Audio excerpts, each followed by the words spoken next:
Trust बनाने का एक बहुत बेहतर तरीका ये होगा कि आप हफीज सईद के खिलाफ कार्रवाई करें। मुंबई का दहशतगर्द मास्टरमाइंड पाकिस्तान में खुला घूमता है, लाहौर में बयान देता है, हिंदुस्तान में खून खोलता है लोगों का। जानना चाहते हैं कि पाकिस्तान की सरकार इस दहशतगर्द को, इस मास्टरमाइंड को क्यों नहीं पकड़ती। आप क्या करेंगे हफीज सईद? देखिए मेरी बात सुनिए, ये आप कहें, अगर आपके कहने के ऊपर हाफिज सईद को पकड़ लिया और उसको जेल में डाल दिया, मैं आपको यकीन दिला रहा हूं कि आप एक फ्रैंकेनस्टाइन क्रिएट करेंगे और ज्यादा लोग वो मार्टर बन जाएंगे। तो फ्रैंकेनस्टाइन है। पहले मेरी बात सुनिए, देखिए आपको कहना यह चाहिए कि पाकिस्तानी गवर्नमेंट को हम सारे सबूत देंगे, जो भी हमारे पास सबूत है, और जो नया पाकिस्तान बनेगा आप कहेंगे हम वहां जाके केस लड़ेंगे सबूत देके अदालत में, और हम कन्विक्ट करवाएंगे उसको। देखिए अगर आप ये करते हैं तो मैं फिर से आपको कह रहा हूं कि सद्दाम हुसैन के और उसके उसामा बिन लादेन के केस में फर्क ये था कि सद्दाम हुसैन को एक ड्यू प्रोसेस ऑफ लॉ के जरिए सजा दी गई, उसामा बिन लादेन को कत्ल किया गया। उसका फर्क यह है कि उसामा बिन लादेन कल्ट बन चुका है, और ये आप कल्ट नहीं बनाना चाहते, आप मार्टिर्स नहीं क्रिएट करना चाहते। ये कहना कि चले अगर आप अगर समझते हैं, मैं तो बिलीव करता हूं कि इनोसेंट टिल प्रूवन गिल्टी और अदालत के अंदर ही फैसला करे। नहीं, पर अगर कहा कि सबूत दीजिए, सबूत तो दिया जा चुका है पाकिस्तान की सरकार को, लेकिन फिर भी कोई कार्रवाई नहीं होती, कोई एक्शन नहीं होता। मैं नहीं जानता, लेकिन मैं इतना जानता हूं कि इंशाल्लाह नए पाकिस्तान में अगर आप सबूत देंगे आप, और मैं आप ये भी आपको कह दूं, कोई पाकिस्तानी मैं नहीं जानता जिसने कंडेम नहीं किया जो मुंबई के अंदर हुआ। सारे पाकिस्तानियों ने क्रॉस द बोर्ड कंडेम किया।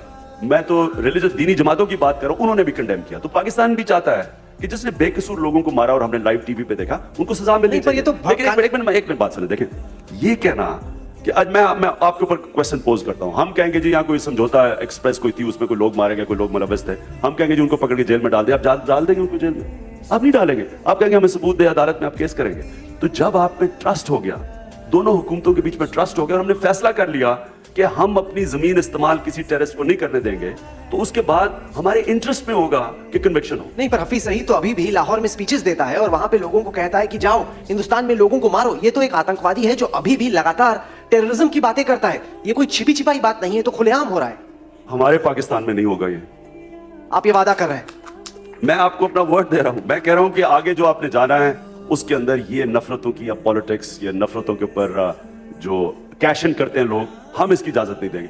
मैं इतना जानता हूं कि तहरीक इंसाफ की हुकूमत जब आपको एक वादा करेगी कि हमारी जमीन से कोई मिलिटेंसी नहीं होगी, मैं आपको यकीन दिलाता हूं कि हम सबको अपने साथ लेके चलेंगे पाकिस्तान में। देखें पाकिस्तान में एक रियलाइजेशन आ गई, ये नया पाकिस्तान बनने जा रहा है। इस पाकिस्तान में लोगों को ये खौफ आ गया है कि अगर हमने अपना तर्ज हुकूमत ना बदला, अपना गवर्नेंस सिस्टम ना बदला, पाकिस्तान को ऐसा ना चलाया जैसे कभी अभी तक नहीं चलाया, तो आगे हमें एक बहुत खौफनाक दौर नजर आ रहा है, केओस नजर आ रहा है। तो इसकी वजह से तो लोग तहरीक इंसाफ की तरफ आ रहे हैं, क्योंकि लोग वो बाकी सारी जमातों से डिसइल्यूजन होके वो एक नया पाकिस्तान देखना चाहते हैं। इसलिए मैं अब आपको समअप ये करता हूं कि हमने ये फैसला किया है कि हमारी टॉप प्रायोरिटी है अपने लोगों के ऊपर पैसा खर्च करने की।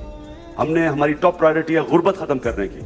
हम चाइना की तरफ क्यों देखते हैं कि चाइना दुनिया की तारीख में एक मुल्क ने 20 सालों के अंदर 40 करोड़ लोगों को गुर्बत की लकीर से निकाल के ऊपर ले गए। ये अब पाकिस्तान की प्रायोरिटी ये है कि हम अपनी गुर्बत खत्म करें, अपने लोगों के ऊपर पैसा खर्च करें, ह्यूमन डेवलपमेंट करें, लोगों को तालीम दें।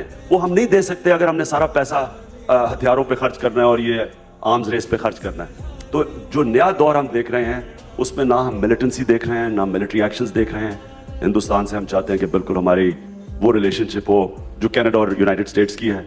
इंशाल्लाह बॉर्डर्स भी खुल जाएं, वीजे भी आपके आ जाएं, ट्रेड शुरू हो। मैंने वो बड़ा क्लोजली पढ़ी है जो नीतीश कुमार की बिहार के अंदर परफॉर्मेंस है, वो कैसे बिहार के अंदर चेंज ले आया। वो इसलिए लाया कि वो नीतीश कुमार खुद ईमानदार है, उसने भी ये वेबसाइट पे डाल दी। अब ऊपर आपसे ठीक हो जाते, चाइनीज प्रॉब्लम है, fish rots from the top, आप ऊपर ठीक ले आए। और जिस तरह महात्मा मोहम्मद ने कहा था, जो करप्शन है वो आपके मुल्क को फिर तंग नहीं करेगी। उसके बाद फिर चेक्स और बैलेंस ले आए, लोगों को जो ब्यूरोक्रेट्स हैं इनको सही लिवेबल वेज दे, ये तनख्वाहें वो दें जिनमें उनको गुजारा हो सके। अगर आप उनको तनख्वाही नहीं दे रहे, पावर दे रहे हैं, तो फिर उनसे एक्सपेक्ट करते हैं कि वो करप्ट ना हो। तो उसके बाद बाकी स्ट्रक्चरल चेंजेस करें, लेकिन जो आपकी मेन 70-60% करप्शन जो तंग करती है वो सिर्फ ऊपर की करप्शन करती है। मैं सिर्फ आखिर में हम शौकत खानम की मिसाल दे दूं, उसका 4 अरब 5 अरब रुपए का उसका बजट है। वाहिद पाकिस्तान में हॉस्पिटल है, मैं सबको चैलेंज करता हूं, बता दें उसमें कोई करप्शन निकाल दे। नहीं है करप्शन फ्री है।